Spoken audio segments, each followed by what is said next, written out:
السلام علیکم ناظرین، آپ ہیں اس وقت اسرار کے ساتھ اور آج ہم بات کریں گے فارن پالیسی کے حوالے سے۔ ہم نے سوچا کہ یہ ججز کا معاملہ تو ابھی چل رہا ہے، کچھ دوسرے ٹاپکس بھی جو ہیں ان کو بھی ذرا احاطے میں لایا جائے۔ اور فارن پالیسی پہ کل بھی سینٹ میں ڈیبیٹ ہوئی، آج بھی ڈیبیٹ ہوئی ہے، اور فارن پالیسی پہ آج ہم ذرا بات کریں گے۔ ہمارے ساتھ بڑا ہی اچھا رچ پینل موجود ہوگا اسٹوڈیوز میں بھی، اور فون پہ بھی ہم مختلف لوگوں سے بات کریں گے۔ ہمارے ساتھ اسٹوڈیوز میں تشریف لا چکے ہوئے ہیں جناب تنویر احمد خان صاحب، فارمر سیکرٹری خارجہ ہمارے ساتھ موجود ہیں، اور ان کے ساتھ ڈاکٹر طاہر امین صاحب موجود ہیں، انٹرنیشنل ریلیشنز ڈپارٹمنٹ قائد یونیورسٹی کے ہیڈ ہیں، اور ان سے بھی بات کریں گے۔ لیکن آج آپ کو معلوم ہے کہ جمعۃ المبارک، اور جمعۃ المبارک کی حوالے سے ہم چند احادیث آپ کے سامنے پیش کرتے ہیں، اور آج کی جو حدیث ہیں یہ رزق حلال کے بارے میں ہے ناظرین۔ اور نبی کریم صلی اللہ علیہ وسلم نے فرمایا کہ طلب حلال ہر مسلمان مرد اور عورت پر فرض ہے۔ انہوں نے فرمایا کہ جو شخص 40 دن ایسی روزی کھائے اور کمائے جس میں حرام کی قطعاً آمیزش نہ ہو، تو اللہ تعالیٰ اس کے دل پر نور کی تجلی ڈالتے اور حکمت کے سرچشمے اس کے دل سے جاری فرماتے ہیں۔ اور ایک اور روایت میں ہے کہ دنیا کی محبت اس کے دل سے نکال دی جاتی ہے۔ حضرت سعد رضی اللہ تعالیٰ عنہ نے عرض کیا، یا رسول اللہ صلی اللہ علیہ وسلم، دعا فرمائیں کہ میں جو دعا مانگوں وہ قبول ہو، یعنی میں مستجاب الدعوات بن جاؤں۔ تو آپ صلی اللہ علیہ وسلم نے فرمایا کہ حلال کی روزی کھاؤ، دعائیں قبول ہوں گی۔ اس کے علاوہ آپ صلی اللہ علیہ وسلم نے فرمایا کہ جو شخص حلال ڈھونڈتے ڈھونڈتے تھک ہار کر گھر جاتا ہے تو جب سوتا ہے تو اس کے سب گناہ معاف کر دیے جاتے ہیں۔ اور پھر فرمایا کہ حق تعالیٰ نے ارشاد فرمایا کہ جو شخص حرام سے پرہیز کرتا ہے اس سے حساب لیتے ہوئے مجھے شرم آتی ہے۔ یہ ناظرین چند حدیث، اور جن جن لوگوں نے یہ حدیث سنی ہے ان سے بڑی مؤدبانہ گزارش ہے کہ کم از کم ایک دفعہ درود شریف ضرور پڑھ لیجیے گا، اور یقیناً توشہ آخرت بنے گا۔ اور یہ ہمارے لیے واقعتاً ایک خوش نصیبی کی بات ہے کہ ہم اس ایکسرسائز میں اپنے آپ کو ذرا زندہ و تابیدہ رکھیں کہ درود شریف جو ہے وہ جتنی اس کی برکات اور فیوز ہیں، خاص طور پہ جمعے والے دن، وہ بہت زیادہ ہوتی ہیں۔ یہ حدیث کا سلسلہ، لیکن جو ہمارا مین ٹاپک ہے وہ ہے فارن پالیسی کے حوالے سے، اور ہمارے ساتھ بڑا ہی رچ پینل اور پرٹیننٹ پینل ہے۔ ہم ان سے بات کریں گے سب سے پہلے تنویر صاحب سے۔ تنویر صاحب، خارجہ پالیسی کی جب بات آتی ہے تو اکثر کویسچنز اٹھتے ہیں، اور ہم پوری اگر اپنی ہسٹری پڑھتے ہیں تو اس میں بھی فارن پالیسی کے حوالے سے خاصے سوالات موجود ہیں۔ سب سے پہلے تو میں یہ پوچھنا چاہوں گا آپ سے کہ فارن پالیسی ہوتی کیا ہے، کسی بھی ملک کے لیے اس کی کیا اہمیت ہوتی ہے، کیسے بنائی کیسے جاتی ہے؟ یہ کوئی ریٹن فارم میں کوئی ڈاکیومنٹ ہوتا ہے، یا بس آن دا اسپور آف دا ایونٹ کوئی بھی آپ نے کہا کہ جی یہ چونکہ ایونٹ ہو گیا ہے تو ہم نے اس کو رسپونڈ کرنا ہے، ری ایکٹیو ہے سارا سلسلہ؟ دیکھیے، پہلی بات تو یہ ہے کہ یہ ری ایکٹیو والی جو بات ہے یہ نہیں ہونی چاہیے۔ جب یہ ہو جائے تو اس کے نتائج اچھے نہیں ہوتے۔ فارن پالیسی پیچیدہ عمل ہے، ایک مستقل عمل ہے، کیونکہ آپ ایک ایسی دنیا میں رہ رہے ہیں جہاں کہ اس وقت تو 190 سے زیادہ اور ممالک بھی ہیں، ان کے ساتھ آپ کی سرحدیں بھی ہیں، دوسرے رشتے ہیں، ٹریڈ کا رشتہ ہے، پولیٹیکل پرابلمز ہو سکتے ہیں، گروہ بندی ہے دنیا میں۔ تو یہ جیسے میں نے کہا کہ پیچیدہ عمل ہے، لیکن بنیادی طور پہ فارن پالیسی آپ کی جو ڈومیسٹک پالیسی ہے، جو آپ کی اندرونی سیاست ہے، اس سے بالکل کوئی الگ تھلگ چیز نہیں ہے۔ اسی کی ایکسٹینشن ہے، اسی کی پروجیکشن ہے۔ وہ اس طرح کہ ہر قوم، آپ نے حدیث پہلے پڑھی، اس کی اپنی ایک پہچان ہے، اس کی اپنی ایک آئیڈینٹی ہے، اس کا ایک سیلف امیج ہے، اور اس کے علاوہ ایک سینس آف مشن ہے کہ ہم تاریخ میں واقع ہیں، تو تاریخ میں ہمارا کیا رول ہے، کیا متعین ہوا ہے، ہم کیا کرنا چاہتے ہیں۔ اور پھر اس کے علاوہ پھر یہ ہے کہ بنیادی طور پہ اس کا بہت بڑا ایک رشتہ آپ جوڑتے ہیں، آپ کا جو تحفظ ہے، آپ کی جو سیکیورٹی ہے، آپ کا جو ڈیفنس ہے، اور اس کے علاوہ جس کو کہ عرف عام میں پروفیسر صاحبان جس کو بار بار نیشنل انٹرسٹ کہتے ہیں، اس کو نیشنل انٹرسٹ سے ہم آہنگ کرنا چاہیے۔ لیکن نیشنل انٹرسٹ بالکل ایک نیگیٹو، منفی، میکیولین چیز نہیں ہے جس میں کہ بالکل، لیکن بن گیا ہے ہمارے ہاں۔ تو میں، آپ نے جب پروفیسر صاحب کی طرف اشارہ کیا تو میں کہنے لگا تھا کہ پروفیسر صاحب سے زیادہ ہماری جو سیاسی قیادت ہے یہ اس کو یاد آتا ہے نیشنل انٹرسٹ بار بار، حالانکہ وہ شاید ان کا پرسنل انٹرسٹ ہوتا ہے۔ جی، نیشنل انٹرسٹ کو بہت دفعہ پرسنل انٹرسٹ کے ساتھ وہ کر دیا جاتا ہے کنفیوز کر دیا جاتا ہے. نیشنل انٹرسٹ ٹھیک ہے, تمام ممالک کا نیشنل انٹرسٹ ہوتا ہے, لیکن نیشنل انٹرسٹ تابع ہے کچھ اصولوں کے, کچھ ویلیوز کے. ہر سوسائٹی کا اپنا ایک ویلیو سسٹم ہے, اور اس میں بھی اگر آپ مجھے اجازت دیں تو ایک رزق حلال اور حرام کی بھی تمیز بھی ہوتی ہے. کچھ چیزیں ہیں جو آپ کر سکتے ہیں, کچھ چیزیں جس کی آپ کو اجازت نہیں ہے.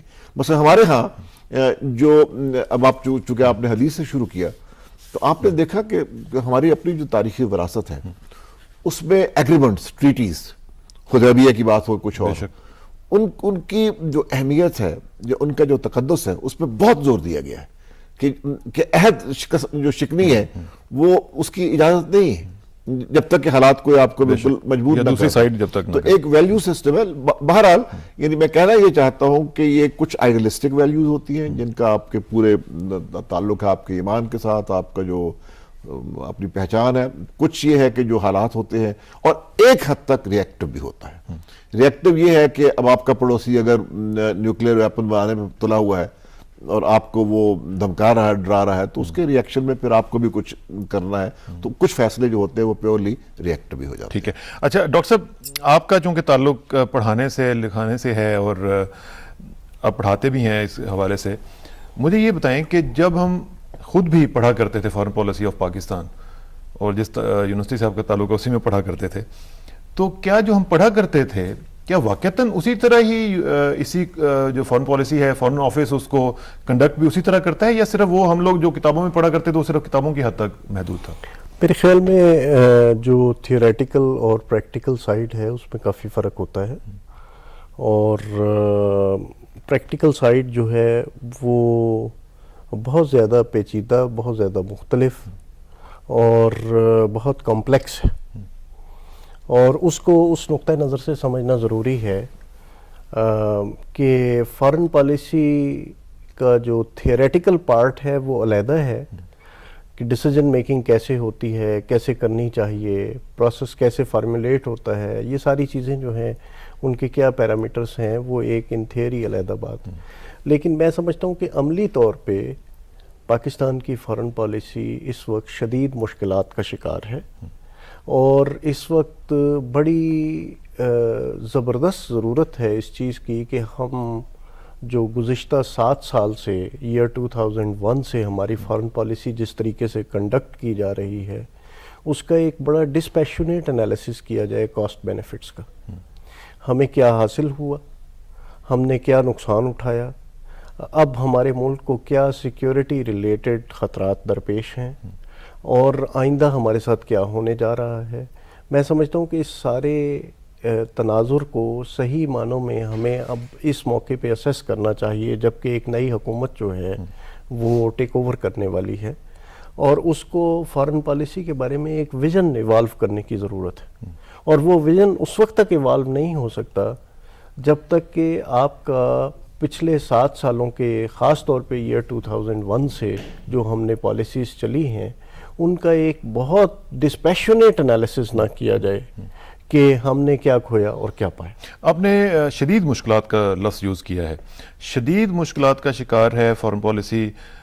اگر آپ 3-4 مجھے بتائیں تاکہ ہم ان پہ ذرا فوکس کریں, جی اور بالکل, دیکھیں کہ کیا کیا مشکلات ہیں اور کس طریقے سے اب ہمیں آگے بڑھنا چاہیے. میں سمجھتا ہوں کہ سب سے جو اہم ترین مسئلہ ہے وہ یہ ہے کہ ہمارے ساتھ, ہماری امریکہ کے ساتھ جو ریلیشن شپ ہے, خاص طور پہ وار اگینسٹ ٹیرر کی جو پالیسی ہے وہ کتنی سود مند رہی ہے, اور اس نے کس حد تک ہمارے انٹرنل سیکیورٹی ڈائنامکس اور انٹرنل پالیٹکس کو متاثر کیا ہے, اور اس کے کانسیکوینسز کیا ہوئے ہیں ہمارے لیے. اس لیے کہ یہ ایک ایسا سوال ہے کہ جس کو کسی طور پہ کسی حالت میں نظر انداز نہیں کیا جا سکتا. ہم اس سٹیج پر آ چکے ہیں کہ جہاں اسٹیٹ اور سوسائٹی جو ہے اس کے درمیان ایک شدید تصادم کی فضا پیدا ہو چکی ہے, اور اس میں سیکیورٹی, پاکستان کی سیکیورٹی کو جو خطرات لاحق ہو گئے ہیں. دیکھیں یہ سوئسائڈ بامبنگ پاکستان میں کبھی اتنا پرسسٹنٹ ڈینجر نہیں رہا جتنا اس وقت ہے. اسی طرح سے 2001 سے پہلے ہوتی بھی نہیں تھی. پاکستان کی اٹانومی سب سے بڑی, پاکستان کی ساورینٹی, پاکستان کی اٹانومی, پاکستان پہ پراسپیکٹو امریکن اٹیک کے جو خطرات ہیں, اس سارے تناظر کے اندر میں سمجھتا ہوں کہ اس پالیسی کو، وار اگینسٹ ٹیررزم کی جو پالیسی ہے، اس کو ایمفیسائز کرنے کی ضرورت ہے. تو ہماری ریلیشن شپ امریکہ کے ساتھ ری ایویلویٹ کرنے کی ضرورت ہے، نمبر 1. نمبر 2، پاکستان کی افغان پالیسی ابھی تک نہیں ہے، پریکٹیکلی نہیں ہے. پاکستان کو افغان پالیسی جو ہے اپنی ری تھنک کرنی چاہیے، سوچنا چاہیے کہ ہماری کیا پالیسی ہوگی. نمبر 3، ہماری انڈیا کے ساتھ جو پالیسی ہے وہ اس کی کوئی ڈائریکشن ابھی متعین نہیں ہو رہی کہ وہ مسئلہ کشمیر کیسے حل ہوگا، let's take it one by one. CBMs کیسے. میں وار آن ٹیرر کی بات آتی ہے تنویر صاحب، تو اس میں ڈائیورجنٹ ویوز ہیں obviously. مختلف لوگ مختلف خیالات رکھتے ہیں. کچھ لوگ تو کہتے ہیں جی کہ یہ وار آن ٹیرر جو ہے یہ ہماری وار آن ٹیرر نہیں ہے، یہ امریکہ کی وار آن ٹیرر ہم لڑ رہے ہیں. کچھ لوگ جو دوسرے ہیں وہ یہ کہتے ہیں کہ جناب یہ ہمارا بھی اس میں اسٹیک ہے، کیونکہ جو 2001 کے بعد معاملات ہوئے ہیں اس میں ہم بھی ڈائریکٹلی اس میں انوالوڈ ہو گئے ہیں. اور کہتے ہیں جی کہ طالبان کو آپ نے جو ابینڈن کیا تھا وہ ٹھیک کیا تھا. ایک اپنا اپنا ویو ہے. اب اس ویو میں اور دوسرے ویو میں کون سا ویو آپ کی نظر میں ٹھیک ہے کہ وار اینڈ ٹیرر کو کیا ہمیں اون کرنا چاہیے یا ہمیں یہی سمجھتے رہنا چاہیے کہ یہ امریکہ کی وار ہے؟ دیکھیے، ایک تو میں پروسیجرل بات کروں گا، پھر آپ کے سوال کا کوشش کروں گا کہ بالکل صحیح دو ٹوک جواب دینے کی کوشش کروں گا. پروسیجرل تو یہ ہے کہ فارن پالیسی ایک ایسی اہم ایک ڈائمنشن ہے آپ کی سیاست کی، آپ کی زندگی کی، کہ اس پہ جتنی بھی جامع مشاورت ہو سکے ہونی چاہیے. یہ میں سمجھتا ہوں کہ ہمارے ہاں بہت عرصے سے، یہ صرف 2001 کی بات نہیں ہے، اس سے کہانی بہت پرانی ہے، غالباً شروع سے ہی ہے کہ بہت اہم فیصلے جو ہیں وہ ایک چند اشخاص نے، ایک شخص نے یا ایک چھوٹی سی کوٹری نے وہ کیے ہیں وقتاً فوقتاً، اور اس طرح کیے ہیں کہ ان کے جو ممکنہ نتائج تھے، اور کئی ایسے نتائج ہوتے ہیں جنہیں ان انٹینڈڈ کانسیکوینسز بھی کہا جاتا ہے، کہ ان پہ غور نہیں کیا گیا، فیصلہ کر لیا گیا. 65 کی جنگ ہم نے کی اور اس بھروسے پہ کی کہ ہندوستان حملہ نہیں کرے گا. جب ہندوستان نے لاہور پہ حملہ کیا، سیالکوٹ پہ حملہ کیا، تو بالکل صورتحال جو تھی وہ انتہائی تشویشناک ہو گئی. تو اس قسم کے واقعات ہوتے رہتے ہیں. وہ آپ جیسے جو پڑھے لکھے لوگ ہیں وہ کہتے ہیں کہ شاید کسی شاعر نے کہا تھا کہ یعنی کہ حادثہ یوں ہی نہیں ہوتا، وقت اس کی برسوں پرورش کرتا ہے. بالکل صحیح. تو یہ 2001 کی بھی برسوں پرورش ہوئی ہے. یہ ہماری جو افغانستان پالیسی ہے یہ اس کا ایک طرح سے کلائمیکس ہے. یعنی ہم نے وقت فوقتاً فیصلے کیے، فیصلے جیسے نہ ہماری پارلیمنٹ میں ایک ٹریڈیشن تھی اس پہ کوئی بحث کرنے کی، کیبنٹ کو اکثر معلوم نہیں ہوتا تھا کیا فیصلے ہو رہے ہیں. پھر ہمارا ایک سول ملٹری پرابلم رہا ہے، فوج کی ایک بالادستی رہی ہے، کچھ فیصلے ایسے ہیں جو فوج کرتی رہی ہے اور سویلین انپٹ اس پہ بہت کم رہی ہے. اب ابھی بھی ایسا ہی ہے، کچھ بدل رہا ہے لیکن ابھی اتنا واضح طور پہ بدلا نہیں. ڈاکٹر صاحب نے ایک بڑی یعنی ارادتاً یا ویسے ایک بڑی اہم بات کی ہے کہ ایک نئی حکومت جو ہے وہ ٹیک اوور کر رہی ہے. دیکھیے وہ انہوں نے اوتھ آف آفس تو اٹھا لی ہے لیکن ابھی جو اونرشپ والی بات ہے وہاں تک معاملہ شاید نہیں پہنچا. تو یہ دبے لفظوں میں انہوں نے سب کچھ کہہ دیا. تو جی بالکل. اب آپ کا سوال ہے کہ یہ جو پالیسی ہے، اب دیکھیے اس کے دو پہلو ہیں. ایک تو یہ ہے کہ کوئی اس پہ کلام نہیں ہے، کوئی شک نہیں ہے کہ 2001 میں جو فیصلہ ہوا تھا وہ کچھ لوگ اس کو یو ٹرن کہتے ہیں، جو بھی آپ کہنا چاہیں، نیت پہ شک نہیں ہونا چاہیے، لیکن فیصلہ ایک بہت ہی آربیٹری انداز میں ہوا. صدر پاکستان نے خود مشاورت سے پہلے انہوں نے پاکستان کو کمٹ کر دیا اور ایک نئی ایک بات وہاں سے شروع ہو گئی. چلیے وہ ہسٹورینز پہ آپ چھوڑ دیں. اب میں یہ کہوں گا کہ جیسے بھی ہوا اس فیصلے کے جو اثرات تھے وہ کچھ ایسے ہوئے ہیں شاید جس کا انہیں بھی اس کا گمان نہیں تھا کہ وہ جنگ جو، کیونکہ جب ایک متحارب ہوتے ہیں فریق تو وہ تو پھر اپنی اپنی مرضی کرتے ہیں نا. اب اس میں افغانستان کے بارے میں ہمارا یہ خیال تھا کہ ہم وہاں مدد کر رہے ہیں، ہم وہاں ایک نیا نظام لانے میں مدد کر رہے ہیں، ایک مستحکم حکومت اس کی تشکیل میں شریک ہے. 80,000 فوج ہم نے متعین کی تاکہ وہاں الیکشن ہو جائے، کارزائی صاحب استحکام بخشیں.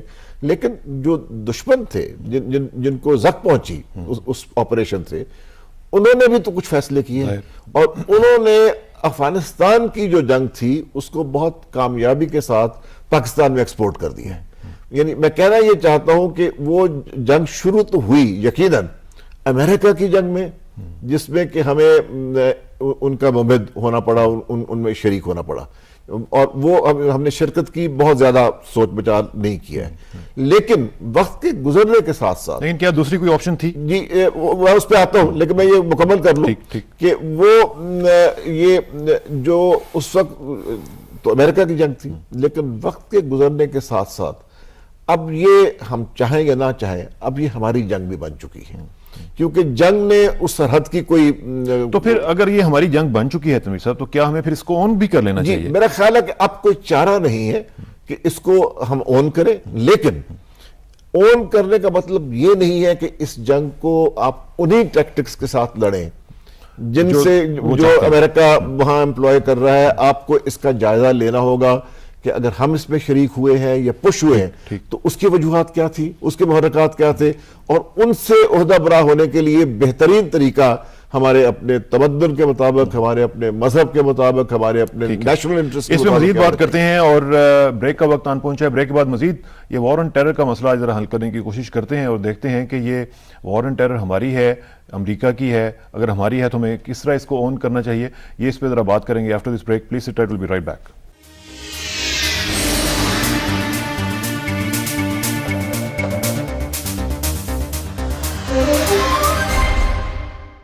ویلکم بیک ناظرین. بات ہو رہی ہے پاکستان کی خارجہ پالیسی کے حوالے سے اور ہم بات کر رہے ہیں تنویر احمد خان صاحب کے ساتھ جو سابق سیکرٹری خارجہ رہے ہیں, اور ساتھ ڈاکٹر طاہر امین صاحب ہیں جو کہ ہیڈ ہیں انٹرنیشنل ریلیشنز ڈپارٹمنٹ کے قائد یونیورسٹی اسلام آباد کے. اور اب ذرا ہم چلتے ہیں لاہور, اور لاہور بات کرتے ہیں ایک اور ہمارے سابق سیکرٹری خارجہ جناب شمشاد احمد خان صاحب سے. شمشاد صاحب سے پوچھیں گے فارن پالیسی کے حوالے سے. شمشاد صاحب السلام علیکم. جی وعلیکم السلام. شمشاد صاحب میں بات کر رہا ہوں, ہمارے بڑے محترم تنویر احمد خان صاحب اسٹوڈیو میں موجود ہیں, ساتھ ڈاکٹر طاہر امین صاحب موجود ہیں. ماشاءاللہ. آپ ذرا مجھے بتائیے گا, میں آپ کا ایک آرٹیکل بھی ریسنٹ ایک پڑھ رہا تھا جس میں آپ نے لکھا کہ ہمارا جو تعلق ہے امریکہ کے ساتھ وہ ٹرانزیکشنل ہے, جی بالکل, وہ فنکشنل نہیں ہے. اس کو تھوڑا ذرا ایکسپلین کریں کہ یہ ٹرانزیکشنل اور فنکشنل کس طرح ہم اس کو بنا سکتے ہیں, ٹرانزیکشنل سے فنکشنل تک. جی یہ ٹرانزیکشنل کا مطلب یہ ہے رہا ہے ہمیشہ گزشتہ 60 سالوں تاریخ ہے امریکہ کے ساتھ تعلقات کی, وہ یعنی اس میں کوئی کنسیپچول فریم ورک نہیں رہا. ایک کنٹینیوٹی جو ہوتی ہے, تسلسل جو ہوتا ہے, یہ سارا جو تعلق ہے, یہ رشتہ جو ہے صرف مسائل کی بنا پر استوار رہتا ہے. 60 کی دہائی میں یہ رشتہ کولڈ وار کے حوالے سے قائم رہا, اور اس وقت ہم نے کسی حد تک ایک اجرتی مزدور کا کردار ادا کیا. کوئی $2 بلین لے کر ہم نے پھر سوویت یونین کے جو کولڈ وار کے حوالے سے جو اس کی سرویلنس ہو رہی تھی اپنے بیسز مہیا کیے, تو وہ کولڈ وار سے متعلقہ تھا. ایشو ایک تھا بنیادی طور پر. پھر اس کے بعد 80s کی دہائی میں ضیاء الحق کے زمانے میں, جنرل ضیاء الحق کے زمانے میں پھر ایک دوسرا ایشو بنا, اور وہ تھا افغانستان میں سوویت یونین کی آمد, اور اس سے متعلقہ جو جنگ میں ہمارا ایک کلیدی کردار بن گیا تھا ایک فرنٹ لائن اسٹیٹ کے طور پر, تو وہ ایشو اسپیسیفک تھا. تو اس طریقے سے ہمارا تعلق بنا, اور اس تعلق کی قیمت ہمیشہ ہمیں, بدقسمتی یہ ہے کہ ہمیں ملتی رہی ہے. جو ایک اجرتی مزدور کو قیمت ادا کی جاتی ہے اس کو $3.2 بلین ضیاء الحق کو دیے گئے. اس کے بعد اور جب یہ تعلق ختم ہو جاتا ہے تو پھر بدقسمتی یہ ہے, ستم ظریفی یہ ہے کہ ہمیں سینکشنز کا سامنا ہمیشہ کرنا پڑا. یعنی یہ جب ضیاء الحق کا دور ختم ہوتا ہے, افغانستان سے سوویت یونین کا انخلا شروع ہو جاتا ہے, تو ہمیں فوری طور پر پریسنل امینڈمنٹ سینکشنز کا سامنا کرنا پڑ گیا. اور وہ پھر 90 کی دہائی میں بدستور جس وقت ہمارے ہاں باقاعدہ جمہوری حکومتیں رہیں تو امریکہ کی طرف سے ہم پر سینکشنز لاگو رہیں. اور یہ پھر 99 میں 2001 میں 9/11 کے بعد پھر ہمارا ایک دوسرا جو ایشو اسپیسیفک ایک فیز شروع ہوتی ہے امریکہ کے ساتھ ہمارے جو تعلق ہے اس کی, وہ تھی ٹیررزم کے حوالے سے. تو یہ ٹرانزیکشنز ہیں, اور یہ کا احساس میں سمجھتا ہوں امریکہ میں بھی ہے. جو بائیڈن جو ہیں ان کے سینٹ فارن ریلیشنز کمیٹی کے چیئرمین, انہوں نے بھی اپنی حالیہ ایک اسیسمنٹ اور ایویلویشن میں, جس کے ذریعے سے انہوں نے کانگریس میں یہ تجویز دی ہے کہ پاکستان کو ایک پاکستان اسپیسیفک تعلق ہمارا ہونا چاہیے پاکستان کے ساتھ, اور اسی لحاظ سے باقاعدہ ایک اکنامک پیکج بھی انہوں نے. لیکن اس میں شمشاد صاحب ایک چیز ذرا مجھے بتائیے گا کہ یہ جو ٹرانزیکشنل تعلق رہا ہے ہمارا, اس میں امریکہ بھی کیا یہی چاہتا تھا اور کیا ہم بھی یہی چاہتے تھے؟ قصور کس کا ہے؟ نہیں, وہ میں بتا دوں, فرق تھا. دیکھیے دونوں کے اپنے اپنے مقاصد تھے. جب 60s کی دہائی میں جو ہمارا رشتہ تھا امریکہ کے ساتھ, تو ان کی توقعات جو تھیں وہ کولڈ وار کے حوالے سے تھی. ہماری اس وقت جو امیدیں اور توقعات تھیں وہ ان کا کولڈ وار سے کوئی تعلق نہیں تھا. ہم تو ایک جس طرح طفیلی ریاست ہوتی ہے, وہ ہمیں اپنی سلامتی کا ہر وقت ایک obsession تھا اور خدشات تھے, کسی حد تک جائز بھی تھے, کیونکہ انڈیا نے دیکھا جائے تو شروع سے ہی جس وقت پاکستان وجود میں آیا تو ہمیں انڈیا کی طرف سے خطرہ رہا ہماری سلامتی کو. تو ہم تو ہر چیز, ہماری خارجہ پالیسی اور سیکیورٹی پالیسی کا جو محور تھا وہ انڈیا کی طرف سے خطرہ ہوتا تھا. تو ہم اس امید پر ہم نے مغرب کے ساتھ جو الائنسز کے رشتے ناطے جوڑے, وہ اس امید پر کہ ہمیں انڈیا کے ساتھ جو ہمیں خطرات ہیں ان میں مدد ملے گی. لیکن بدقسمتی یہ ہے کہ ہم نے اپنا رول تو پورا کیا, حتیٰ کہ U2 والا واقعہ بھی آپ کو یاد ہوگا, جب گیری پاورز وہاں روس میں مارے گرائے تھے, اور اس طرح سوویت یونین کی جو سرویلنس تھی, ہم نے تو جو سوویت یونین کے نقشے بننے تھے کولڈ وار کے حوالے سے, ہم نے پورے بنوا کے دے دیے. لیکن جب ہمیں اپنی سلامتی کی جنگیں لڑنا پڑی, یعنی 65 میں اور پھر 71 میں, تو وہ ہم نے تنہا لڑی. ہمیں بلکہ جنگوں کے دوران ہم پہ جو اسلحے کی ترسیل ہوتی تھی وہ بند کر دی جاتی تھی, پابندیاں لگ جاتی تھیں. تو بجائے ہمیں کوئی سہارا دینے کے امریکہ کی جانب سے ہمارے ہاتھ باندھ دیے جاتے تھے تاکہ دشمن کو آزادی مل سکے, جتنی بھی سزا ہمیں دے سکتا ہے دے دے. اور 71 میں تو آپ نے دیکھ لیا کہ ہمارا ملک دو لخت کر دیا گیا, توڑ دیا گیا ملک. ایسا ایک سانحہ ہوا جو شاید کسی اور ملک کی تقدیر میں, یعنی ہماری یاد میں تو کوئی ایسا سانحہ نہیں کسی اور ملک. اچھا ڈاکٹر صاحب, اپنا شمشاد صاحب ایک چیز ذرا مجھے بتائیں کہ ابھی جو فارن پالیسی آپ دیکھ رہے ہیں پچھلے 2001 آنورڈز جو نئی ابھی گورنمنٹ آئی ہے, آپ کیا سمجھتے ہیں کہ اس میں کوئی چینج آئی ہے یا آنے کا آپ کو کوئی چانس نظر آ رہا ہے, یا وہی فارن پالیسی ہم کنٹینیو ہوتی ہوئی دیکھ رہے ہیں؟ دیکھیے اس میں یہ عرض کروں گا کہ فارن پالیسی کے حوالے سے 9/11 ایک بہت بڑا تھریش ہولڈ ہے ہماری تاریخ میں. 9/11 کو ہم نے بہت کچھ اپنا جو ہے وہ بدلا, اور ایسی پالیسیاں, صحیح غلط بھی پالیسیاں بہت تھیں جو ہم نے اڈاپٹ کی اس سے پہلے, تو ایک ٹرن اراؤنڈ ہم نے کیا. لیکن بدقسمتی سے وہ ٹرن اراؤنڈ جن حالات میں کیا گیا وہ ہماری ملک کے مفادات میں نہیں رہے, ثابت ہوئے. یعنی اب تک جو نتائج ہوئے ہیں وہ اتنے پازیٹیو نہیں رہے, مثبت نہیں رہے. اس وقت صرف ہم نے 5 منٹ کی ایک ٹیلی فون کال پر اپنی جو ہے ایک امریکہ کے جو مفادات تھے, جو اس وقت امریکہ کی ضرورت تھی, اس کے ساتھ وابستگی کمٹ کر دی تھی. ٹھیک ہے, اس وقت ایک ٹیررزم کا نیا مسئلہ ضرور شروع ہوا تھا. 9/11 کے بعد ساری دنیا اس وقت فکر مند تھی اور اس کے اثرات ہر سمت میں جا رہے تھے. لیکن وہ جنگ تھی جو امریکہ نے طالبان کے خلاف افغانستان کی سرزمین پر لڑنی تھی.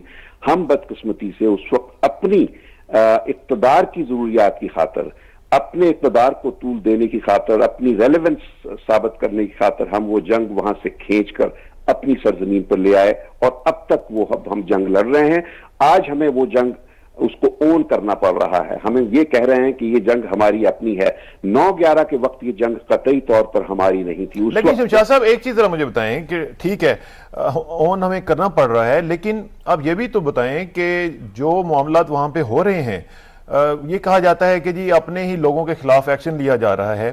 تو اگر اپنے ہی لوگ آپ کی سٹیٹ کے خلاف اگر اٹھ کھڑے ہوں تو پھر ایکشن تو لیا جاتا ہے. آپ انڈیا میں دیکھیں نیکسٹ لائٹس کے خلاف ہو رہا ہے, سری لنکا میں ٹیملز کے خلاف ہو رہا ہے, اسی طرح کردز کے ساتھ ہو رہا ہے. یہ سب کچھ پھر ہوتا ہے اس طرح اگر آپ کی سٹیٹ کے خلاف کھڑے ہو؟ ہاں میں عرض کرتا ہوں, بالکل آپ نے بہت صحیح نقطہ اٹھایا ہے.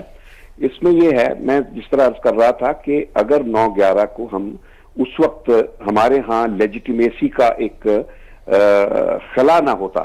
یعنی اس وقت پوزیشن یہ تھی کہ 9/11 کے ہمارے ہاں جو حکومت تھی اس کی لیجیٹیمیسی دنیا میں کہیں نہیں تھی, اس کو ضرورت تھی لیجیٹیمیسی کی. تو اس لیجیٹیمیسی کی خاطر وہ 9/11 کے بعد جو ہماری کمٹمنٹس ہم نے کی, تو وہ اس کی وجہ سے, اور پھر بعد کے سالوں میں ہم نے اپنے آپ کو ریلیونٹ ثابت کرنے کے لیے وہ جنگ کھینچ کر ہم اپنے ہاں لے آئے. اب یہ ہے کہ واقعی یہ ہے کہ ٹیررزم کا مسئلہ اب ہمارا مسئلہ بھی بن گیا ہے. لیکن میں اس میں یہ کہوں گا کہ موجودہ حکومت کے لیے جو سب سے بڑا چیلنج ہے خارجہ پالیسی کے حوالے سے, وہ ہے کہ خارجہ پالیسی کو پاکستان اسپیسیفک بنائیے, کہ جو کچھ ہم فیصلے کرنے ہیں وہ خود ہم اپنے مفاد میں کریں. اب تک تو جو پچھلے 7-8 سالوں میں ہوتا رہا ہے وہ یہ ٹیررزم کی جنگ میں جو کچھ بھی ہم کرتے رہے ہیں وہ دوسروں کے مفادات اور دوسروں کی خواہشات کے مطابق, حتیٰ کہ ان کی ہوئی کاروائیاں بھی ہم نے خود اپنے ذمہ ڈال لی. نہ کردہ گناہ بھی جو ہم نے گناہ سرزد ہم سے نہیں بھی ہوئے تھے, ہم نے ان کی ذمہ داری قبول کی. اب یہ موجودہ حکومت ایک منتخب قیادت ہے اور اس کی ذمہ داری بنتی ہے کہ خارجہ پالیسی کی ڈائریکشن بدلے, اور اس کو بجائے کسی بیرونی طاقت اسپیسیفک رکھنے کے, بیرونی طاقت کے ساتھ میں یہ نہیں کہتا کہ ان کے ساتھ ہمارے تعلقات امریکہ بہت امپورٹنٹ ملک ہے, ہمارے تعلقات پرانے ہیں, ان کو برقرار رکھنا ہے. چیلنج یہ ہے کہ ہمیں وہ تعلقات برقرار رکھتے ہوئے اپنے قومی مفادات اسپیسیفک جو ہے وہ اب پالیسی اپنانا ہوگی. بہت شکریہ شمشاد صاحب, بہت شکریہ, آپ سے انشاءاللہ رابطہ رہے گا جی. Thank you very much for your input. بہت شکریہ. شمشاد صاحب ہمارے ساتھ موجود تھے ناظرین, اور وہ اپنا نقطہ نظر بتا رہے تھے. ڈاکٹر صاحب, شمشاد صاحب نے ایک بات کی کہ یہ ٹرانزیکشنل تعلق ہے اور اس کو فنکشنل بنانا چاہیے اور پاکستان اسپیسیفک بنانا چاہیے. کیا آپ ایسا ہوتا ہوا دیکھتے ہیں, یا وہی اب سلسلہ چلے گا جو پچھلے 60 سال سے ہم دیکھتے ہیں کہ ہم باتیں تو کرتے ہیں کہ جی یہ پاکستان اسپیسیفک ہونی چاہیے یا یہ ہونا چاہیے وہ ہونا چاہیے, لیکن پریکٹیکلی اس طرح ہو نہیں پاتا؟ میں سمجھتا ہوں اس میں بنیادی طور پر لیڈرشپ کی ویژن کا مسئلہ ہے. کہ سوال جو پوچھنے والا ہے وہ یہ ہے کہ کیا واقعی جو ہمارے نئے حکمران جو آئے ہیں یا آ رہے ہیں, کیا ان لوگوں کے پاس ملک کے لیے کوئی اوور آل ویژن ہے جس میں فارن پالیسی کا ویژن بھی شامل ہے؟ یہ بڑا اہم سوال ہے. میں سمجھتا ہوں کہ ابھی تک جو پاکستان پیپلز پارٹی کی قیادت ہے وہ بنیادی طور پر یہ فیصلہ نہیں کر پائی کہ ان لوگوں نے کولیشن کو ساتھ لے کے چلنا ہے یا خود سے چلنا ہے, پریزیڈنٹ کا کیا سٹیٹس ہوگا, ججز کا کیا سٹیٹس ہوگا, امریکہ کے ساتھ تعلقات کی نوعیت کیا ہوگی. یہ سارے ایشوز جو ہیں یہ بہت اہم ایشوز ہیں. اور میں ایک چیز ضرور کہنا چاہوں گا, وہ یہ ہے کہ شمشاد صاحب نے یہ جو بات کہی کہ پاکستان کے مفادات جو ہیں ان کو پرائیورٹی ہونی چاہیے, یہ بہت اہم بات ہے. اس لیے کہ بدقسمتی سے گزشتہ 7 سال میں جو وار اگینسٹ ٹیرر والی پوری پالیسی چلی گئی ہے اس کے اندر ہماری ساورینٹی, ہماری اٹانومی اور ہماری سیکیورٹی جو ہے وہ ایٹ رسک ہے اس وقت بڑی شدید. اور یہ ضرورت ہے, میری ایک بات جو نقطہ ہے مجھے ذرا وہ بتا دیجیے دیجیے کہ جب ریلیشن شپ ہوتا ہے اور پھر وہ ریلیشن شپ ہو بھی دو ان ایکولز میں, تو پھر اس میں جو کمزور ہے یا چھوٹا ہے اس کے مفادات کا ذرا تحفظ کرنا ذرا مشکل ہی ہو جاتا ہے. یہ آپ کی بات بالکل ٹھیک ہے. آپ سٹیو کول کی ایک کتاب آئی ہے ریسنٹ, کھوسٹ وار, وہ پڑھیں, جس کے اندر امریکنز کی جب افغانستان میں انوالومنٹ شروع ہوئی ہے تو ضیاء الحق صاحب نے بہت کلیئر انہیں یہ کہا کہ ٹھیک ہے آپ امداد دینا چاہتے ہیں افغان مجاہدین کو وغیرہ, لیکن وہ پاکستانی آبجیکٹیوز اور پرائیورٹیز کے تحت ہوگی. میں سمجھتا ہوں کہ ہمارے تھرو ہوگی. جی, ایک سٹل ڈسٹنکشن تھی کہ پاکستان کی ساورینٹی ہے اور پاکستان کے آبجیکٹیوز ہیں اور پھر فار ایکسٹرنل. لیکن میں سمجھتا ہوں کہ یہاں وہ جو لمٹس ہیں وہ گزشتہ 7 سال میں کراس ہو گئیں. یعنی پاکستان کے ٹرائبل ایریا پاکستان کا ہے, امریکہ کا نہیں ہے. پاکستان کی اپنی پالیسی ہونی چاہیے. پاکستان کی اپنی پالیسی جو ہے وہ اپنے ملک کے اندر مختلف جو اس کے ٹیررزم کے حوالے سے, سوئسائڈل بامبنگ کے حوالے سے, ایون جو اربن ایریاز میں مختلف آپریشنز, ان سب کے حوالے سے پاکستان کی اپنی جو ساورینٹی ہے اس کو کسی قیمت کے اوپر بیسیکلی آپ یہ کہہ رہے ہیں کہ جو پیرامیٹرز ہیں وہ ڈیفائنڈ ہونے چاہیے اس ریلیشن شپ کے, کہ جی یہ ہماری لمٹ ہے اور اس سے آگے آپ نہیں جائیں گے, اور ہم بھی اسی کے درمیان میں اور رہتے ہوئے یہ کام کریں گے۔ بنیادی طور پر اس وجہ سے ہوا ہے کہ جو جیسے تنویر احمد خان صاحب شروع میں کہہ رہے تھے کہ چند اشخاص، چند گروپ یا چند کوئی ادارہ، فوج کا ادارہ کہہ لیں یا کوئی، وہ لوگ جو ہیں جامع مشاورت کے بغیر فیصلہ کر لیتے ہیں کہ ہم نے یہ پالیسی یہ بڑا چلنی ہے۔ زبردست، یہ بڑا پرٹیننٹ کویسچن آپ نے اٹھایا ہے، اس پہ بات کریں گے کہ فارن پالیسی جو ہے یہ بنتی کیسے ہے۔ یہ بھی ذرا ایک امپورٹنٹ کویسچن ہے کہ فارمولیشن آف فارن پالیسی جو ہے یہ بھی ایک نقطہ ہے، اور یہ کہاں پہ ہوتی ہے، اس کا ذرا ذکر کرتے ہیں after this break. Please sit tight, will be right back.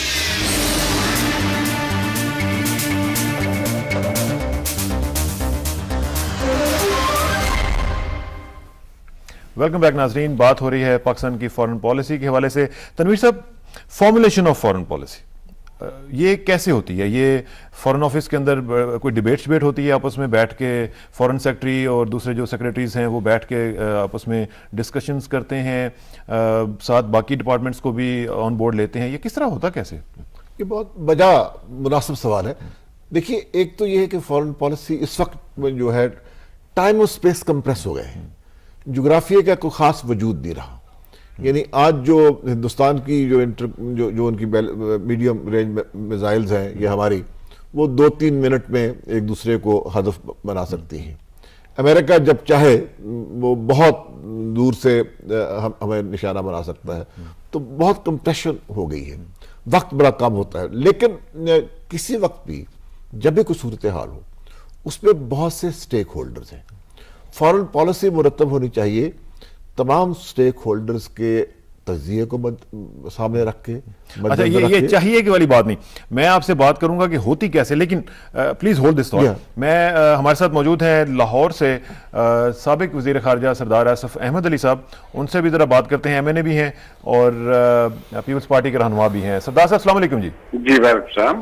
سردار صاحب، ہم بات کر رہے ہیں فارن پالیسی کے حوالے سے۔ تنویر احمد خان صاحب موجود ہیں، ڈاکٹر طاہر امین صاحب موجود ہیں، اور شمشاد صاحب نے بھی ہمیں ابھی لاہور سے جوائن کیا تھا۔ فارن پالیسی کی جب بات آ رہی ہے تو ہم ابھی، میں تنویر صاحب سے بھی پوچھ رہا تھا، اور آپ چونکہ وزیر خارجہ بھی رہے ہیں تو آپ میرا خیال ہے کہ بڑا پرٹیننٹلی بتا سکیں گے کہ یہ فارمولیٹ کیسے ہوتی ہے ہماری فارن پالیسی، کہاں پہ ڈسکشنز اس کی ہوتی ہیں، کون لوگ اس کو ڈیسائیڈ کرتے ہیں، کون یہ بتاتا ہے کہ اس ایشو کے اوپر آپ نے کیا کہنا ہے، یہ کیسے فارمولیشن کیسے ہوتی ہے؟ دیکھیں جناب، ایک تو اس میں دنیا میں تقریباً ہر جگہ پہ ہی طریقہ کار یہی ہوتا ہے کہ جو پولیٹیکل پارٹیز ہوتی ہیں وہ ایک پلیٹ فارم بناتی ہیں، مینیفیسٹوز دیتی ہیں، اور اس کے بعد جب وہ پاور میں آ جاتی ہیں تو وہ جتنے بھی اس سسٹم کے سٹیک ہولڈر ہیں ان کو بلا کے انسٹرکشنز آتی ہیں کہ ہمیں پولیٹیکل مینڈیٹ ملا ہے اپنے عوام کا، اور یہ پالیسی ہم نے اس کو پرسو کرنا ہے۔ اور اس میں پھر وہ جو کنسرن ڈپارٹمنٹس ہیں وہ اپنی اپنی پوائنٹ آف ویو دیتی ہیں، اور دینی ان کا حق ہوتا ہے دینا، مگر بالآخر جو ایک جس پارٹی کے پاس پبلک مینڈیٹ ہوتا ہے اسی پارٹی کا جو مینیفیسٹو ہے وہی فارن پالیسی بننا چاہیے۔ اب یہ تھیوریٹیکلی بات دنیا میں ویسٹ ڈیولپ ملکوں میں ایسے ہی چلتی ہے۔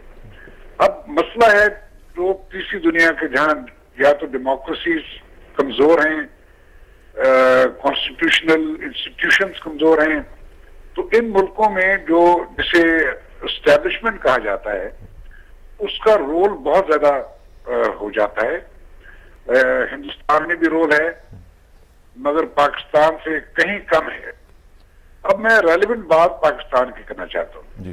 اور یہاں ہوتا یہ رہا ہے کہ جب بھی دنیا میں کوئی سینسٹیو سچویشن ڈیولپ ہوتی ہے تو اس میں بدقسمتی سے ملٹری رولر ایک آ کے بیٹھ جاتا ہے۔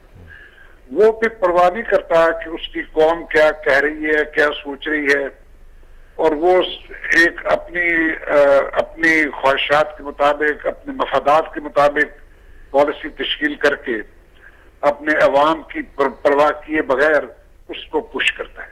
پاکستان کی بدقسمتی یہی ہے کہ ہر دفعہ جب ملٹری ڈکٹیٹر یہاں تشریف لائے ہیں اسی زمانے میں مغرب کو ہماری ضرورت پڑی، خاص طور پہ واشنگٹن کو، اور ہمارے جو ڈکٹیٹرز تھے اپنی قوم نے تو انہیں تائید نہیں دی، اور لیجیٹیمیسی نہیں دی. وہ پھر لیجیٹیمیسی ڈھونڈنے چلے جاتے ہیں واشنگٹن. اب کیونکہ وہ واشنگٹن سے لیجیٹیمیسی لیتے ہیں تو اس لیے واشنگٹن کا جو بھی ایجنڈا ہوتا ہے اس کو بڑے وہ زور و شور کے ساتھ پش کرتے ہیں اور ریاست کو ایک نیشنل سیکورٹی اسٹیٹ میں کنورٹ کر دیتے ہیں جس میں نہ عوام کا تعلق ہوتا ہے نہ پولیٹیکل پارٹیز کا تعلق ہوتا ہے. اور پھر بالآخر پولیٹیکل پارٹیز بھی کیونکہ انسٹرومنٹس آف پاور ساری اسٹیبلشمنٹ کے ہاتھ میں ہوتی ہیں تو بالآخر جو پولیٹیکل پارٹیز کو جیت نہیں جائے وہ پھر ہاسٹیج بن جاتی ہے اسٹیبلشمنٹ کے ہاتھ میں اور پھر اسے عام ٹوسٹنگ کر کے مجبور کیا جاتا ہے کہ آپ یہ کریں تو پھر آپ کو پاور میں لائیں گے. لیکن یہاں پہ تو ہم نے یہ بھی سردار صاحب ہم نے تو یہاں پہ یہ بھی دیکھا کہ جو پولیٹیکل لیڈرشپ ہے وہ بھی لیجیٹیمیسی کے لیے واشنگٹن کا رخ کرتی ہے. نہیں جی, اگر وہ الیکٹ ہوئے تو انہیں کوئی ضرورت نہیں ہوتی. واشنگٹن کا رخ نہیں کرتے بلکہ انہیں مجبور کیا جاتا ہے کہ جو اسٹیبلشمنٹ یہ جی ایچ کیو کی طرف سے جو کانسیپٹس ہیں نیشنل سیکورٹی کے اور نیشنل انٹرسٹ انہیں مجبور کیا جاتا ہے کہ اس ڈیفینیشن پہ چلیں جو جی ایچ کیو میں بنائی جاتی ہے. تو ہمارے یہاں یہ ہوتا رہا ہے کہ national interest have been defined by the G H Q and the establishment of Pakistan اور اس میں کوئی وہ بحث کی گنجائش نہیں دی جاتی. اچھا ایک چیز ذرا مجھے بتائیں کہ خارجہ پالیسی کے حوالے سے جب ہم بات کرتے ہیں ابھی الیکٹڈ گورنمنٹ آپ نے کہا کہ آ چکی بھی ہے اور ان کو اس طرح کا رخ وغیرہ نہیں کرنا چاہیے واشنگٹن کا. ابھی کیا آپ سمجھتے ہیں کہ واشنگٹن کی طرف سے وہ جو پریشرز پہلے آتے تھے ان کو ہم وتھ سٹینڈ کرنے کے قابل ہیں اور کیا ہماری خارجہ پالیسی اب نئی حکومت کے آنے کے بعد چینج ہوگی اور کیا وہ عکاس ہوگی عوام کی امنگوں کی؟ لیکن یہ کہ نیشنل الیکشن ہی ہوا ہے نا, کوئی انقلاب تو نہیں آیا اور اس الیکشن کو انہوں نے اب دیکھیں کتنی توہین ہے پاکستان کی کہ اب حکومت ساری جب ہو رہی تھی تو یہاں جناب باؤچر صاحب اور نیگروپونٹے صاحب تشریف لے آئے. 10 دن یہاں انہوں نے جس انداز سے لوگوں سے ملے ہیں جگہ جگہ جا کے تو اس سے سگنل پھر یہی گیا ہے کہ امریکہ ہمیں ڈکٹیشن دینا چاہتا ہے. اور اس وقت یہ ادھر بھی بحث چل رہی ہے, ان کے الیکشن میں بھی یہ بحث چل رہی ہے کہ this is not a correct approach to Pakistan. اب ہم چاہتے ہیں کہ اپنے قبائلیوں سے بات کریں وزیرستان میں, ادھر سے حکم نامے آ رہے ہیں کہ آپ کو اجازت نہیں ہے بات کرنے کی. ہم چاہتے ہیں کہ ایران آئی پی آئی جو Iran Pakistan India pipe line ہے یا Iran Pakistan China pipe line ہے وہ پاکستان کی مجبوری ہے اور وہاں سے سٹرکچرز آ رہے ہیں کہ آپ یہ نہ کریں. تو ابھی بھی انٹرفیئرنس جو ہے it is a massive interference. تو بیسیکلی پھر آپ یہ کہہ رہے ہیں کہ ہم ڈکٹیشن لے رہے ہیں, وہ تو دیتے رہیں گے. لیکن اس کے باوجود ہم نے بات کرنے کا اس کولیشن حکومت نے بات کرنے کا سلسلہ شروع کر دیا ہے طالبان کے ساتھ بھی اور ایران کے ساتھ. اب دیکھیں احمدی نژاد صاحب تشریف لائے تو ان کے ساتھ بات آگے بڑھی ہے پائپ لائنز کی. تو یہ ایک اچھا لیکن کوئی ڈریسٹک چینج فارن پالیسی میں ہوتی ہوئی نظر آتی ہے آپ کو؟ ڈراسٹک چینج رب ہوا نہیں کرتی فارن پالیسی میں. اسی طرح سلولی آہستہ آہستہ آپ اس کا ڈائریکشن آپ بدلتے ہیں اور یہ بھی ضروری گریجول پروسیس کے تحت یہ بھی ضروری نہیں کہ امریکہ کے ساتھ ہم تعلقات خراب کر لیں. میں تعلقات اچھے رکھنے چاہیے مگر یہ نہیں کہ اپنی سوورینٹی کو سرنڈر کر کے ہمیں پالیسی نہیں بنانی چاہیے. بالکل ٹھیک سردار صاحب, تھینک یو ویری مچ. اور سوورینٹی کو سرنڈر بالکل نہیں کرنا چاہیے اور یہی ہم چاہتے بھی ہیں اور پوری عوام ہماری جو ہے وہی چاہتی ہے. آپ کا بہت شکریہ, آپ سے انشاءاللہ رابطہ رہے گا. Thank you very much. Sardar Asif Ahmad علی صاحب سابق وفاقی وزیر خارجہ ہمارے ساتھ موجود تھے. تنویر صاحب آپ کہہ رہے تھے کہ فارن پالیسی اس طرح بننی چاہیے, میں پوچھ رہا تھا کہ کیسے بنتی ہے؟ جی دیکھیے, ایک تو آپ کے پاس اسپیشلائزڈ ادارہ ہے جیسے منسٹری آف فارن افیئرس کہا جاتا ہے, ہر ملک کی ایک فارن آفس ہوتا ہے. اب اس میں ایک پروفیشنل سروس ہے جس کا کام یہ ہے کہ 365 دن 24 گھنٹے وہ حالات کو مانیٹر کرے, ان کا تجزیہ کرے, پاکستان کا ان سے کیا تعلق ہے اس کا تعین کرے اور پاکستان کا کیا نقطہ نظر ہونا چاہیے, کیا رجحان ہونا چاہیے, کون سی چیزیں ہیں, کون سی تبدیلیاں ہیں دنیا میں جو پاکستان کے حق میں ہیں جن کی موافقت ہونی چاہیے, کون سی تبدیلیاں ہیں جو پاکستان کے مفادات کے خلاف ہیں جن سے ہمیں بچنا چاہیے. یہ ان کا ایک کام ہے. لیکن وہ ایک فیصلہ ساز ادارہ نہیں ہے, وہ ایک ریکمنڈیشنز کا ادارہ ہے، اور اس کو جو آپ کا ٹوٹل پولیٹیکل سٹرکچر ہے جس کی بات کر رہے تھے سردار آصف احمد علی، اور ان کو چونکہ بہت ان کا بڑا تجربہ ہے، پھر اس کو دیکھنا پڑتا ہے. اب آپ کو میں مثال دے سکتا ہوں کہ ہم نے اس کے لیے وقتاً فوقتاً کچھ انسٹیٹیوشنز بنائے ایڈ ہاک.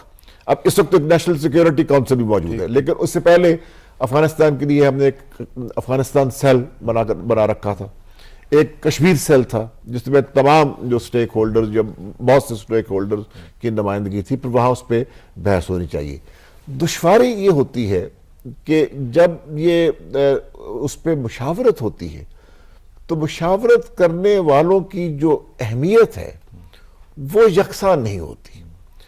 ابھی وہ سردار صاحب بات کر رہے تھے ملٹری رولرز کی، کہ جب ان کا دور آتا ہے یا انہوں نے اسٹیبلشمنٹ کی بات کی تو ان کی جو رائے ہے اس کو اتنی فوقیت مل جاتی ہے کہ باقی چیزیں دب کے رہ جاتی ہیں. ہمارے ہاں جس چیز کی ضرورت ہے، چونکہ آپ کے سوال میں ہر وقت وہ یہ چیز امپلائڈ رہی ہے، یہ 2001 میں جو چیز جو خراب ہوئی ہے ہمارے لیے وہ یہ تھا کہ پرانے تجربات، یہ کوئی نئی بات نہیں تھی. یہ شمشاد صاحب نے کہا کہ فلاں موقع پہ ہمیں استعمال کیا گیا، پھر چھوڑ دیا گیا، سینکشنز ہوئی، تو تمام تجربات کو سامنے رکھ کے ہم نے خود اپنی پالیسی کو، فورن پالیسی میں ڈائیورسیفیکیشن کی تھی.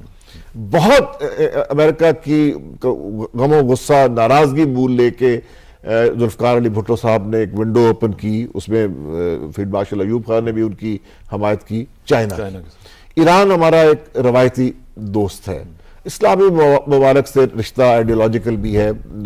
اچھا، لیکن میں جو چاہ رہا ہوں، میں کہنا یہ چاہتا تھا کہ 2001 میں ہم نے جو اوور کمٹ کیا اپنے آپ کو وار آن ٹیرر میں، اس میں یہ توازن بگڑ گیا. اور اس حکومت کو جو منتخب ہوئی ہے، میرے خیال سے اس کو جو ہمیں پرکھنا ہوگا، یارڈ سٹک جو ہوگی میرے ذہن میں، وہ یہ ہوگی کہ کس حد تک وہ اس توازن کو ریسٹور کر دے تاکہ ہماری اپنی تاکہ ہماری جو اہم جو رشتے ہیں. اچھا، ایک اور ساتھ ساتھ مجھے اس کا ایک اور چیز جو سردار صاحب نے بات کی کہ فورن پالیسی میں ڈریسٹک چینجز نہیں آیا کرتی ہیں.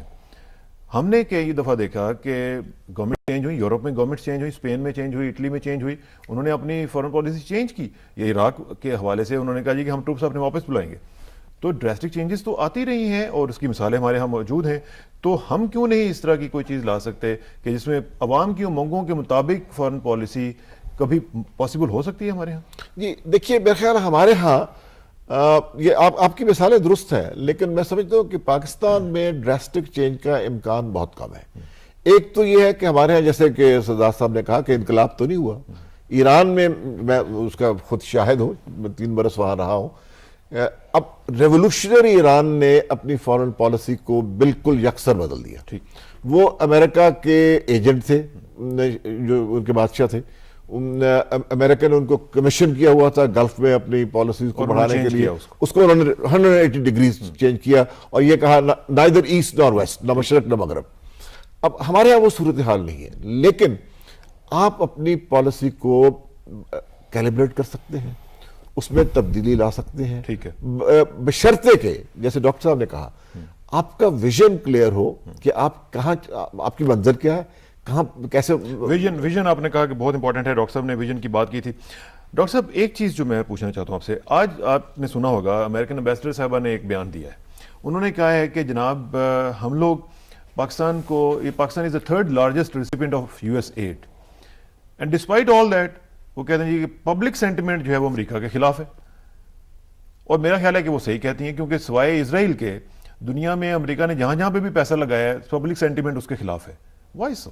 دیکھیں ورلڈ لیول پہ جو بھی پبلک اوپینین سرویز ہوئے ہیں وہ سارے کے سارے جو ہیں ایک چیز کو ٹیسٹیفائی کرتے ہیں کہ anti Americanism has been on the rise, اور especially in the Muslim world. Why? اس کی بڑی بنیادی وجہ یہ ہے کہ میں یہ سمجھتا ہوں کہ امریکنز جو ہیں ایک بہت لپ سروس تو ہے کہ ڈیموکریسی اگر آئے تو ہم ڈیموکریسی کو ایکسیپٹ کریں گے، بلکہ ہم پلورلزم چاہتے ہیں، ڈیموکریسی کی پروموشن چاہتے ہیں، پوری امریکہ کی جو نیو مڈل ایسٹ پالیسی ہے وہ سارا. لیکن عملاً جب ڈیموکریسیز آتی ہیں تو ان کو ایکسیپٹ کرنے میں بہت زیادہ تعمل ہے. آپ یہ دیکھیں 18 فروری کا جو ڈیسیجن ہے پاکستانی عوام کا وہ بڑا واضح ہے. مینڈیٹ بڑا واضح ہے، کلیئر ہے، لیکن اس کے باوجود امریکن گورنمنٹ جو ہے اس میں ایک بڑی ریلکٹنس ہے، وہ پرانے سسٹم کو مینٹین کرنا چاہتے ہیں، وہ ملٹری کی ہیجمنی کو تسلیم کرنا چاہتے ہیں، وہ یہ چاہتے ہیں کہ جو سیاسی قیادت ہے وہ ملٹری کی تابع ہو کے چلے. تو اس کی وجہ سے عوام میں ایک غم و غصہ ہے کہ امریکہ جو ہے وہ عوامی مینڈیٹ کو تسلیم کیوں نہیں کر رہا. تو میں سمجھتا ہوں کہ یہ ایک بڑی اہم بات ہے، اور یہ ڈائلیما مجھے سردار آصف احمد علی صاحب کی گفتگو میں بھی نظر آیا جب وہ گریجولزم کی بات کرتے ہیں اور آہستہ آہستہ. میں یہ کہوں گا، اور یہاں میں تنویر صاحب سے تھوڑا سا اختلاف ادب کے ساتھ میں یہ کہوں گا کہ پاکستان کی تاریخ میں بھی ایسا موقع آیا ہے جب کہ فارن پالیسیز جو ہیں ان میں ڈراسٹک چینجز آئی ہیں. آپ دیکھیں جب ذوالفقار علی بھٹو صاحب نے ٹیک اوور کیا ہے تو بالکل سپر پاورز کے ساتھ ریلیشن شپس جو ہے اس کی نیچر بدل گئی، تھرڈ ورلڈزم کی طرف زیادہ رجحان ہوا، مسلم ورلڈ کی طرف زیادہ ہوا، انڈیا کے ساتھ زیادہ آنریبل ڈیلنگ ہوئی، پاکستان کا نیوکلیئر پروگرام جو ہے اس کی بنیاد اس دور میں پڑی. تو وہ اس کی بنیادی وجہ یہ تھی کہ ان کے پاس ایک ویژن تھا، سمجھ تھی، اور وہ جو قیادت ویژن تھا تھی. That was backed by the public at large. جی بالکل، ایبسولیوٹلی، یہ بڑا ضروری ہے. ابھی بھی آپ یہ دیکھیں کہ بار بار یہ جو آپ بھی کہہ رہے ہیں، اور پبلک سینٹیمنٹ بڑا واضح ہے، پبلک کا مینڈیٹ بڑا کلیئر ہے، لیکن چونکہ قیادت جو ہے وہ ڈائلیما کا شکار ہے کہ وہ کہاں چلیں، کدھر جائیں. چلتا ہوں تھوڑی دور ہر ایک راہ رو کے ساتھ، پہچانتا نہیں ابھی منزل کو اپنی میں، والی بات ہے.